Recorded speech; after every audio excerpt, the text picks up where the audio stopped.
They say that legends never die, but 2025 has certainly put that sentiment to the test.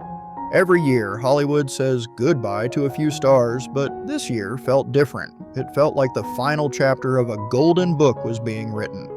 From the rebels of the 1970s cinema to the rock stars who defined rebellion itself, the icons we lost this year didn't just play characters, they shaped our culture.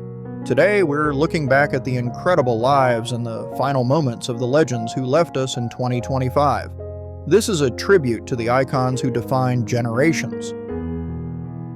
We begin with a woman who redefined what it meant to be a leading lady.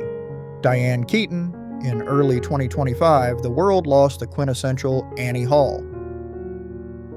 Oh, well, anyway, it's been a long time since you and I made that movie. That movie, Something's Gotta Give, remember me in it? Yeah, you were amazing. Diane wasn't just an Oscar-winning actress. She was a style icon who proved that a woman in a tie and a bowler hat could be the most captivating person in the room. Passing away at the age of 79 due to natural causes at her home in Los Angeles, Keaton left behind a legacy that spanned over 5 decades. From her intense performance as Kay Adams in The Godfather to her comedic genius in Father of the Bride, Diane taught us that being quirky was a superpower. Her influence on fashion, the Keaton style, will live on in every oversized blazer and wide-leg trouser we see on the runway. Hollywood feels a little less bright without her infectious laugh.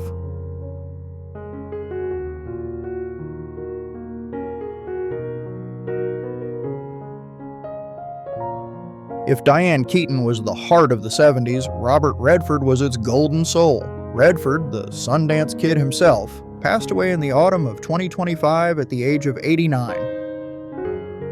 While the world knew him as one of the most handsome men to ever grace the screen, Redford's true legacy wasn't his face, it was his mind. He was the architect of independent cinema.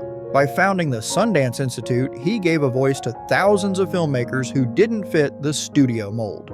Whether he was riding horses with Paul Newman or investigating Watergate in All the President's Men, Redford represented a brand of American integrity that is hard to find today. His departure marks the true end of the Golden Boy era of Hollywood. For years, we joked that Ozzy Osbourne was immortal.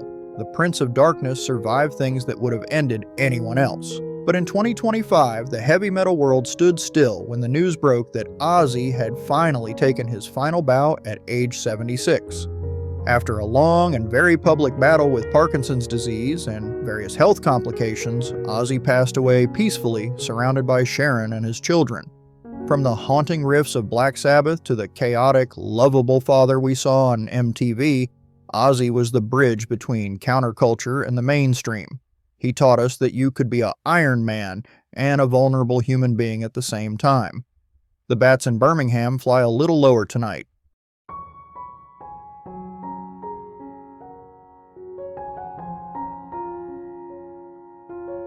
In 2025, the answer was to mourn.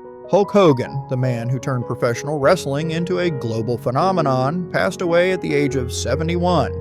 Terry Bollea, known to the world as the Hulkster, suffered a fatal heart attack in his Florida home. Hogan was more than a wrestler.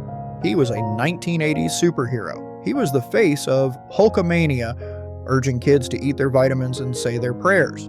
While his later years were marked by controversy, there is no denying that he was the most famous athlete on the planet for a decade. He paved the way for stars like The Rock and John Cena, proving that the squared circle could lead to the silver screen. Hollywood also lost its favorite bad guy this year. Michael Madsen, the veteran actor with the gravelly voice and the piercing stare, passed away at 67. Madsen was a muse for Quentin Tarantino, immortalized as Mr. Blonde in Reservoir Dogs. He had a way of making danger look cool and vulnerability look dangerous. Whether he was playing a killer or a protective father, Madsen brought an authenticity to the screen that couldn't be taught. Reports indicate he passed away following a brief illness, leaving a void in the world of independent crime thrillers that no one else can quite fill.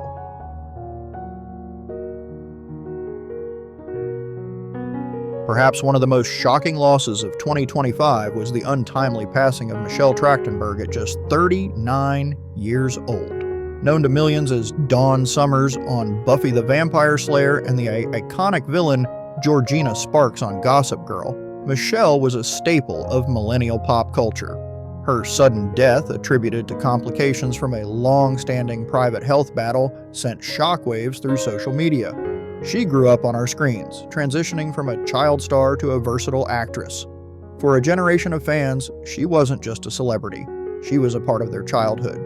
The king of the miniseries, Richard Chamberlain, passed away this year at the age of 91. Long before the era of binge-watching on Netflix, Chamberlain held the entire world captive with epics like The Thornbirds and Shogun. He was the ultimate TV leading man, dashing, sensitive, and incredibly talented. In his later years, he became an advocate for the LGBTQ+ community after coming out in his 60s, proving it's never too late to live your truth. His elegance and poise were legendary, and his contribution to television history is immeasurable. 2025 was a year of profound change. As these icons depart, they leave us with thousands of hours of film, music, and memories. They taught us how to laugh, how to cry, how to rebel, and how to dream. While their physical presence is gone, their work remains. Whether it's Diane Keaton's smile, Ozzy's voice, or Robert Redford's vision, these legends will continue to inspire generations of artists yet to be born. We want to hear from you. Which of these legends impacted your life the most?